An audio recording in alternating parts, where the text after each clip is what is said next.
Lahat kayo mga palpak, magmi-meeting kayo ngayon. Bakit ba mga palpak kayo? Nabidyohan kayo kanina. Nilagay, iba't ibang uri ng mga tikbalang. Nilalang. Oh, kanina, 3 na ubos. Duwende, kwento mo sa akin kung ano nangyari. Boss, sabi ko kasi sa kasamahan ko, boss, napriso kasi sa boss. Sabi ko, wag na kasi magnakaw ng sheriff bay. Dito na yung pinakamatangkad natin na tayo tutubo. Sabi niya, tatangkad pa kasi tayo, bay. Ngayon, nauli siya kasi nagdala pa ng takalan. Nasa presuhan. Ako man, boss, laki ang gastusin ko, 200k. Si Manananggal kasi nagdisco-disco kagabi. Sobrang lasing. Ngayon, paglipad niya, nasangit sa barbwire, nagtusok-tusok, tapos na kuryente pa. Yun, nakuma sa ospital.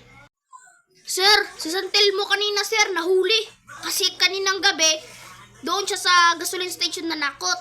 Siyempre, may gasolina doon. Pag liyab niya, sumabog sila. Kaninang umaga, hinuli.